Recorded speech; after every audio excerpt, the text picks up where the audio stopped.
पाप हो गया था, इसलिए क्यों प्रायश्चित करने के लिए। कैसे? जो नगी ने श्राप दे दिया था, इसलिए। अच्छा, मैं जब इसको कथा को पढ़ देता तुम्हारे पल्ले पड़ेगा क्या? हमारे पल्ले नहीं पड़ेगा। अरे भैया, तुम रोज मत सो तो एक दिन आप जो पाप किए पाकर याद करके एक दिन धरती पे सो जाओ। धन्य बाबा।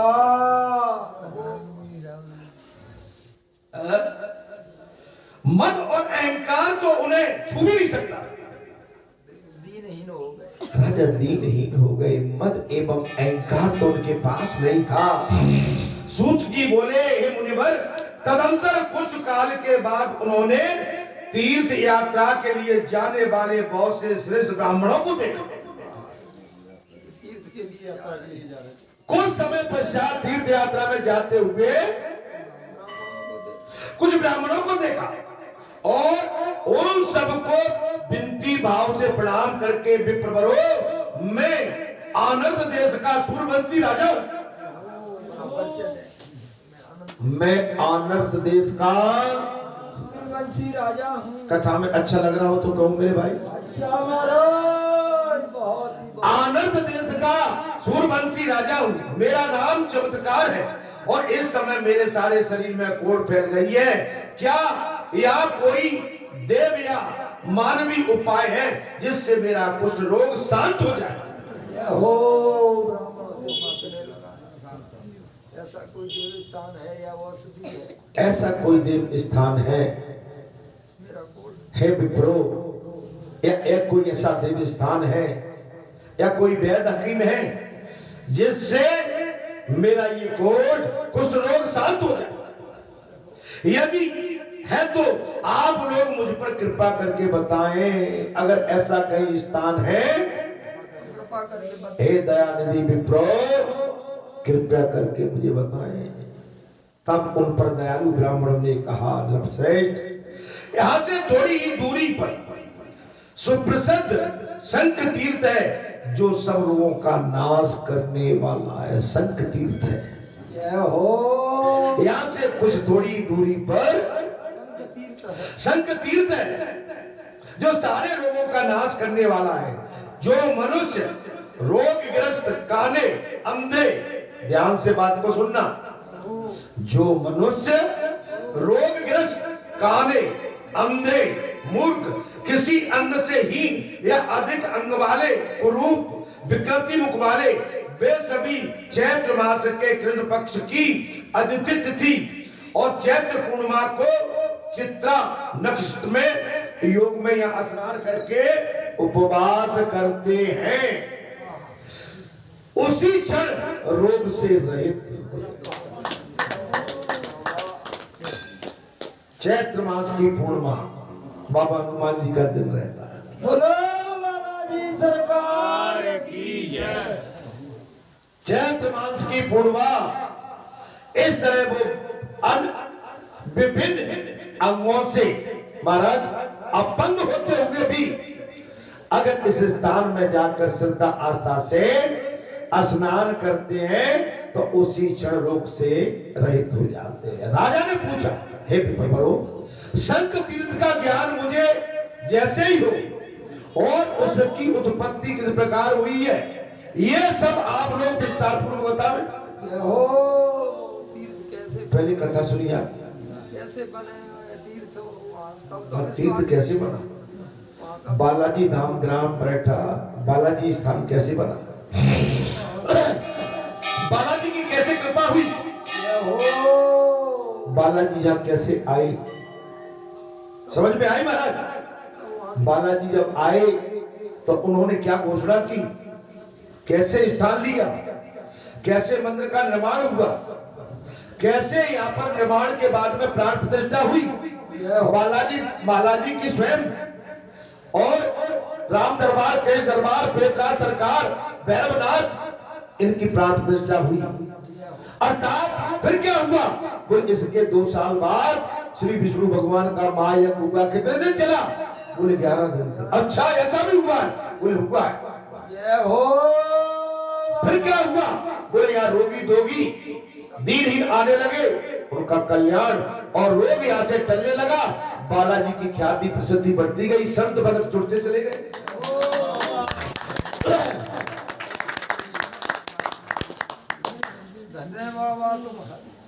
ये कैसे हुआ?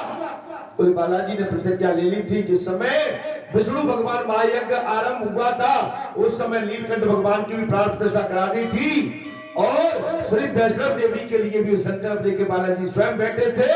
वो 2022 10 जून 2022 को मां वैष्णव देवी की प्राण प्रतिष्ठा भी हुई।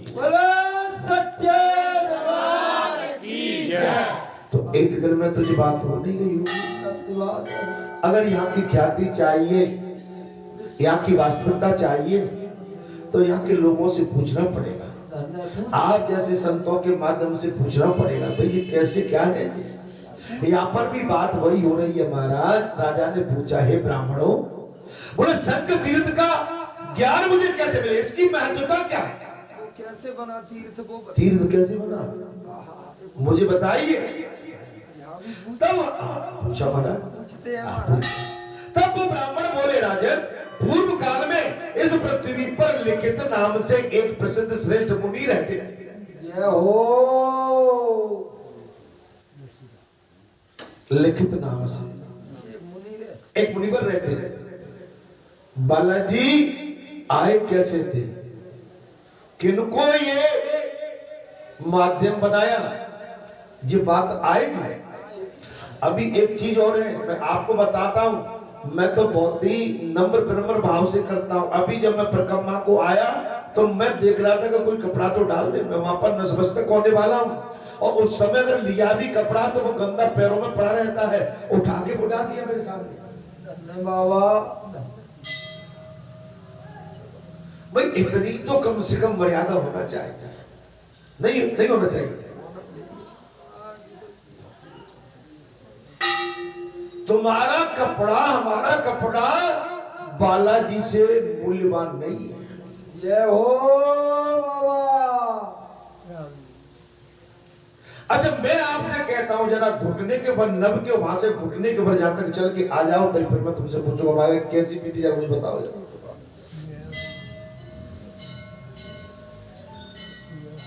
ये तो मैं कोई अपने बालाजी ने कभी अपने आप को अहंकार या बड़ा नहीं माना, लेकिन ये तो हमारी एक मर्यादा है कि कुछ ऐसा दिख रहा है तो लाओ, हमें यहाँ क्या करना चाहिए, हमारे कैसे चीज रहना चाहिए। मैंने प्रातः काल आके जो पट्टी डलवाई थी कि हमारे संत महात्मा आते हैं और जो मार्बल बहुत चिकना, अनायास कोई रपट गया, कोई कहीं गिर गया तो अनहोनी हो जाएगी। भाई किस लिए डलवाया था? मैंने कही जो भगत आएंगे उनसे अमूल्य ये वस्त्र नहीं है। सत्य बात है। मेरे भगत अमूल्य है।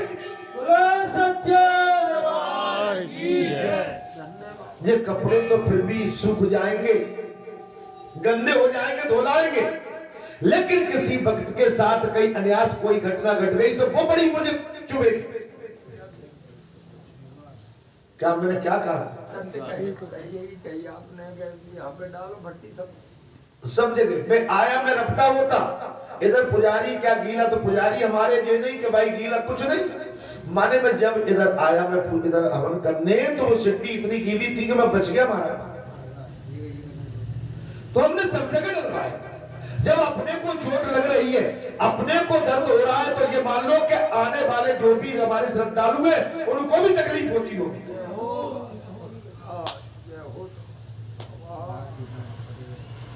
अब हम तो कहे मंदिर में बैठे, मैं आज कहूं मैं तो यहाँ बैठा, मुझे क्या करना, गीला पीला हो नहीं, भगवान सब पे दया करता। बोलो बालाजी धाम। मैं तो मंदिर के अंदर हूं, मेरे को तो बाहर निकलना करना नहीं, रखते गिरते रहे नहीं। देखिए सूरदास मत बनो, सबका ध्यान रखो।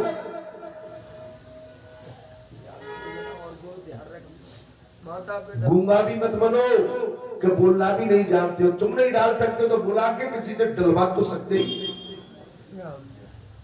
महाराज ये क्या चक्कर है? तो जाके क्या कौन सिखाने आएगा महाराज? ये तो प्रैक्टिकल बातें होती है, ये तो सब आम बात है हमारे। यहाँ पर हमें सब तरह से सावधान रहना चाहिए महाराज, सावधान। माने ऐसा भी नहीं कि अपन को मालूम है कि ये पत्थर पानी का दुश्मन है, पानी गिरा नहीं और हमारे पैर इसमें फिसले, जो वो सामने पत्थर पड़ा हुआ। तब राजा पूर्व काल में इस पृथ्वी पर लिखित नाम से प्रसिद्ध एक मुनि रहते थे। वे संडी महाराज संडिल मुनि के पुत्र थे, सांडिल मुनि के पुत्र थे और उनके छोटे भाई का नाम था शंख। सांडिल मुनि छोटे भाई का नाम क्या था? शंख। अरे शंख भी अपने बड़े भाई की भांति धर्म शास्त्र के ज्ञाता थे, विद्वान थे और कंदमूल फल खाकर आहार करते थे। कंदमूल फल व्रत में रहते। हम उपासना करेंगे, साधना करेंगे। मंगलवार को उपासना बहुत बड़ी है, शनिवार को उपासना साधना तो हमें हर बार करना है, लेकिन जब विशेष पर्व रहते हैं तो विशेष उपासना करनी होती है। ऐसे नहीं, आडंबरी नहीं, दिखावा नहीं, पाखंड नहीं, मन से आप मन से साधना करें। आप गौ चराओ, खेती जोतो, नौकरी करो, चाकरी करो, लेकिन मन भगवान को दे दो। मन भगवान को लगा।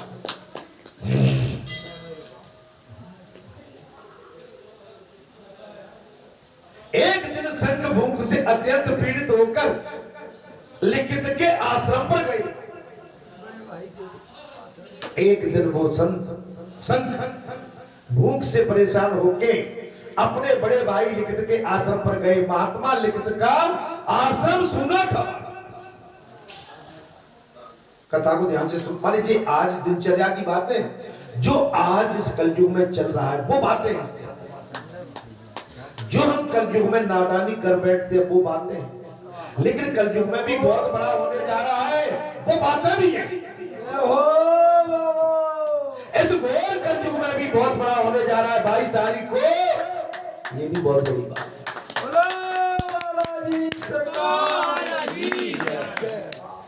आश्रम सुना था तो भी ये फल अपने ही है। ऐसा मानकर शंख ने बहुत से फल तोड़ लिए और उन्हें खा लिया। जो मैंने कुछ समय पहले बात कही थी वो आ गई, आ गई कि नहीं आ गई?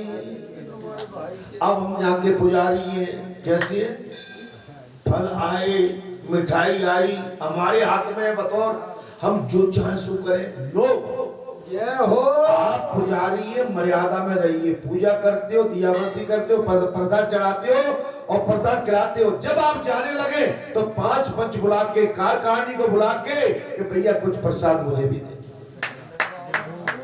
ये नहीं कि अपनी पुटरिया पुजारी अलग बांध के और डाल के कनार पे दी। बोलो सच्चे दरबार की जय। कुछ गलत बोल जाता हूँ मैं, ज्यादा कुछ सही कह रहे महाराज। पुजारी को भी अधिकार नहीं है कि जो फल रखे वो बगैर पूछे पंचों के उस प्रसाद को भी ग्रहण करे, बल्कि उसको अपने घर तक ले जाने तक का अधिकार नहीं है। ये कथा कह रही, मैं नहीं कह रहा हूं। जी सरकार की जय। अब भैया हमारे को पुजारी नाराज है जाके चका से सुना दिए, मैं क्या करूं? अपने हाथ से पुजारी दे सकते हो तो पुजारी। अब सुनते जाना महाराज। आश्रम सुना था, अंदर सुना ही है, आप भी मालिक हो, प्रचार दे। अब आपको घर जाना है, शाम को 8:30-9 बजे आपको बंद करके जाना है। तो वहां का प्रसाद आप किसी से जो भी है, भैया थोड़ा सा पैसे मुझे दे, थैला भर के नहीं।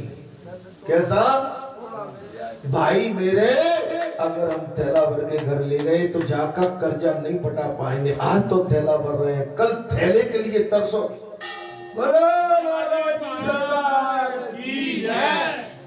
अरे कुछ तो बोलो मेरे भाई। सत्य कह रहे। अरे इसी समय लिखित ने अपने शिष्य के साथ वहां आए और संघ को फल खाते हुए देखकर क्रोध पूर्वक बोले, तुमने मेरे दिए बिना ही ये फल कैसे खा लिया? ये हो अपने आप मेरे दिए बिना। भैया मुंह मत मारो, तुम मैं कुछ नहीं कर रहा। अरे तुम्हें जी लगता होगा, मैं एक बात बताऊं ना, आज प्रभु की कृपा जी, शरीर नहीं कह रहा है इसमें, कहने वाला कोई, इसमें जो भरा पड़ा हुआ है ये यहाँ से पहले चल रहा है।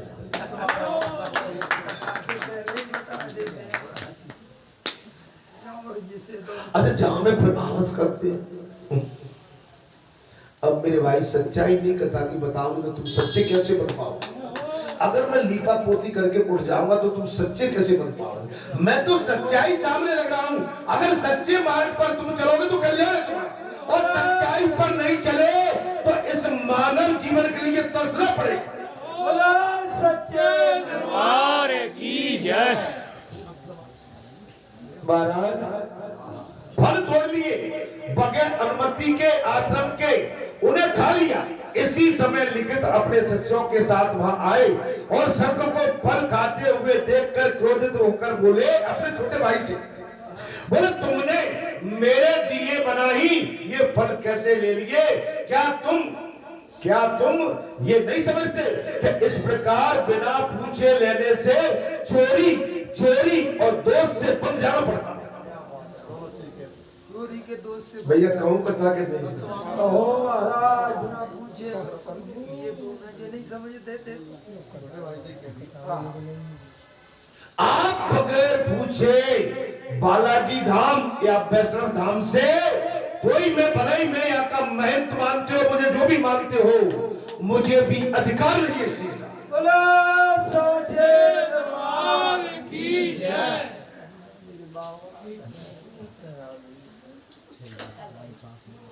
अगर बैंक मेरे हाथ में तो जे नहीं, मैं जो चाहूं जितने नोटों की गड्डी देके चला जाऊंगा।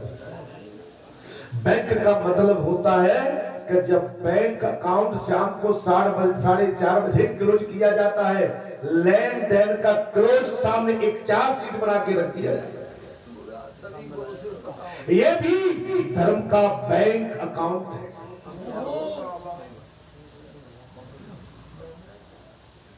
भैया मैं क्या कह रहा हूं, कथा कह रही, मैंने कुछ भी नहीं कह रहा महाराज। ये बैंक अकाउंट है और साहब कह दिया महाराज। तब संत बोले द्विश्रेष्ठ, आपने जो कुछ कहा वो सत्य है।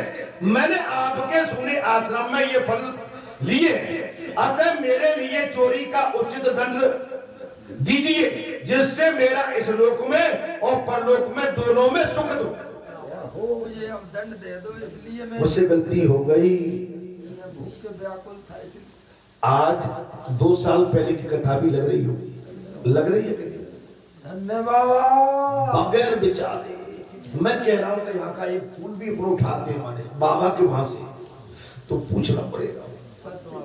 आप बगैर अनुमति के राजा नहीं, यहाँ के महाराजा बने रहो, लेकिन उठा नहीं सकते हैं, ले जा नहीं सकते हैं। आप अपने घर में ले जाने के अधिकारी नहीं हैं। बोलो सच्चे दरबार की जय।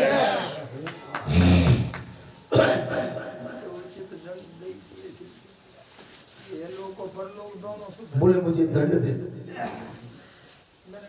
मैंने गलत किया और मैंने वो भी कह दिया किसी की फुलबागिया में जाके कोई मालिक नहीं है तो आप तोड़ भी नहीं सकते। ये लिखते ने उसी क्षण में अपने भाई शंकर से दोनों हाथ कटवा दिए।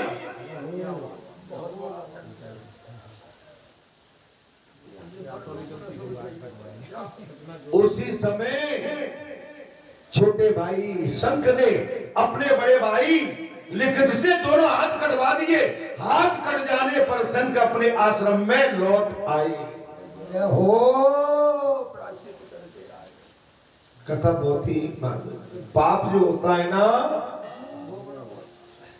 मैंने अभी भोजन की भी कही, प्रसादी की भी कही। आश्रम में आए, किसी के घर जाना है, किसी के घर में हम ये नहीं कि जब चाहे तब घुस जाए। घर का स्वामी है, उसका पहले आज्ञा अनुमति ले लो। वो कहां बैठने के लिए कहता है वहीं बैठ। ये हो आप अपनी बहन के खास भाई क्यों नहीं? बोलो सच्चे दरबार की जय। भले ही उसके स्वामी के घर तुम्हारी बहन लक्ष्मी बन के बैठी है, वो रसोई में बैठी हुई है, भाई को भी डायरेक्ट रसोई में जाने का अधिकार नहीं है। मर्यादा सबकी तरफ। कथा अच्छी लग रही हो तो बोलो भाई। अच्छी लग रही है महाराज, बहुत ही अच्छी। अब मैं तुझे बहुत दिनों से कहता आ रहा हूँ और हमेशा ही कहता हूँ कहते ही रहो और कहता रहूंगा कि जा से बचो। आज जो भगवान ने दोनों हाथ दिए हैं, सुंदर शरीर दिया है, सुंदर कद और पद दिया है, सुंदर आपको मानव जीवन दिया है, आपको उच्च कुल दिया है।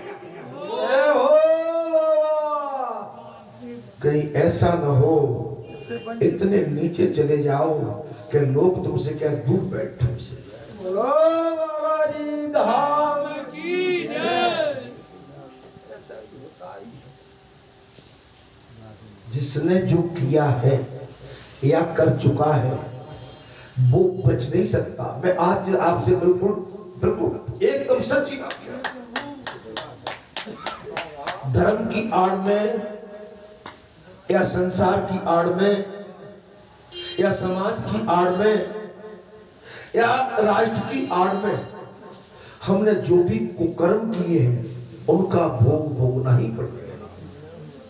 हम बच नहीं सकते, हमको वो यात्रा उठाना ही पड़ेगी। अगर हम रक्षक होके भक्षक बन जाए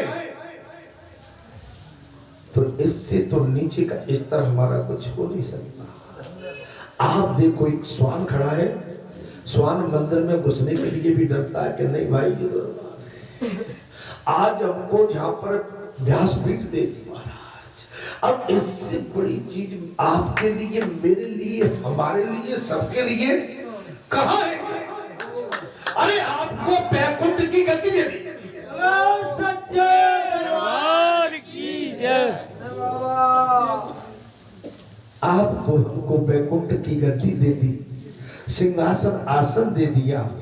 क्या उस बैकुंठ के सिंहासन आसन को हम महाराज दूषित कर सकते हैं? कभी नहीं।